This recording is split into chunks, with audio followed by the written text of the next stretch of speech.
আসসালামু আলাইকুম ভিউয়ার্স, কেমন আছেন সবাই? নাহারের রান্না করে আজকের রেসিপিতে সবাইকে স্বাগতম। আজ আমি আপনাদের সাথে শেয়ার করব ভাজা কেক রেসিপি। এই রেসিপিটি তৈরি করার জন্য আমি নিয়ে নিচ্ছি একটি ডিম।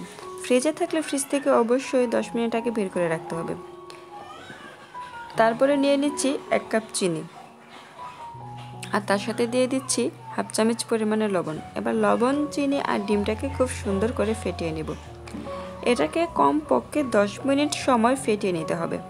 ডিম আর চিনিটাকে যতটা ভালোভাবে ফেটিয়ে নেওয়া হবে, এই নাস্তাটাও ঠিক ততটাই ভালো হবে। একটু সময় নিয়ে এই কাজটা করলে নাস্তাটাও একদম পারফেক্ট হবে। এই কাজটা আপনারা কাঁটা চামচের সাহায্য করে নিতে পারেন। আর যদি ইলেকট্রিক বিটারের সাহায্য করেন তাহলে তো দেখা যাবে যে 10 মিনিটের কাজ 2 মিনিটেই পারফেক্টলি হয়ে যাবে। দেখতেই পাচ্ছেন, এভাবে ডিমটাকে ফেটিয়ে নিতে নিতে চিনিটা একদমই গলে যাবে। আপনারা চাইলে চিনিটাকে একদম বিট করে দিতে পারেন, তবে ডিমের সঙ্গে চিনিটাকে এরকমভাবে ফেটিয়ে নিলে চিনিটা ততটা সময় একদম গলে যাবে। এ পর্যায়ে আমি দিয়ে দিচ্ছি যে কাপ দিয়ে চিনি নিয়েছি সেই কাপেরই হাফ কাপ পরিমাণে রান্নার রেগুলার তেল। এবার তেল দিয়ে এটাকে আরও একটু সময় মিশিয়ে নেব। তেল দিয়ে এটাকে খুব সুন্দর করে মিশিয়ে নিয়ে তারপর এখানে আমি শুকনো উপকরণগুলোকে অ্যাড করে দেব। আমি এবার দিয়ে দিচ্ছি সেই একই কাপের 2 কাপ পরিমাণে ময়দা। একটি ডিমের জন্য 2 কাপ পরিমাণ ময়দাই পারফেক্টলি সুন্দর ডো তৈরি হবে। আর দিয়ে দিচ্ছি হাফ চামচের থেকেও কম বেকিং পাউডার। এগুলোকে একটি চালনির সাহায্যে চেলে দিচ্ছি যাতে নাস্তাটা খুব সুন্দর ফ্লাফি হয়। আর ময়দাতে যদি কোনো দানা দানা ভাব থাকে সেটাও খুব সুন্দরভাবে ভেঙে যাবে, এতে ডোটা পারফেক্ট হবে। তারপর আমি হাত দিয়ে আস্তে আস্তে ডোটা তৈরি করে নিচ্ছি। একটি ডিমের জন্য 2 কাপ ময়দা দিলে খুব সুন্দর একটা ডো তৈরি হবে। আপনাদের কাছে যদি ডোটা খুব বেশি নরম হয় 2 কাপ ময়দা দেওয়ার পরও, তাহলে সামান্য কিছু ময়দা আরও অ্যাড করে দেবেন। আমার 2 কাপ ময়দায় ডোটা তৈরি হয়ে গিয়েছে। এবার আমি নাস্তাগুলোকে তৈরি করে নেব। এবার আমি হাত দিয়ে শেপ দিয়ে গুলগুল করে নাস্তাগুলোকে তৈরি করে নিয়েছি। গুলগুল করে তৈরি করে আবার একটু করে চাপ দিয়ে চ্যাপটা করে দিয়েছি। এবার এগুলোকে ভেজে নেওয়ার পালা।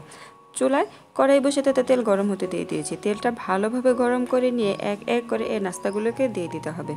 নাস্তাগুলো খুব বেশি দেওয়া যাবে না, কারণ নাস্তাগুলো আস্তে আস্তে ফুলে অনেকটা বড় হয়ে যাবে।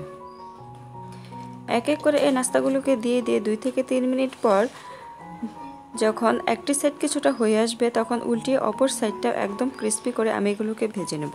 আমি নাস্তাগুলোকে এক এক করে আস্তে আস্তে দিয়ে দিচ্ছি। আপনি যদি আমার চ্যানেলে নতুন হয়ে থাকেন অথবা পুরাতন, এখন আমার চ্যানেলটিকে সাবস্ক্রাইব করেনি, তাহলে প্লিজ আমার চ্যানেলটিকে সাবস্ক্রাইব করে নেবেন। আর পাশে থাকা বেল আইকনটিও অল দিয়ে রাখবেন, যাতে করে আমার দেওয়া প্রত্যেকটি ভিডিও নোটিফিকেশন আপনার কাছে পৌঁছে যায়। আপনি কখনো এভাবে এই ভাজা কেক রেসিপিটা তৈরি করেছেন কি না? আর না করে থাকলে অবশ্যই বাসায় একবার হলেও তৈরি করবেন। আর কমেন্ট করে জানিয়ে দিবেন যে আপনারটা ঠিক কেমন হয়েছিল।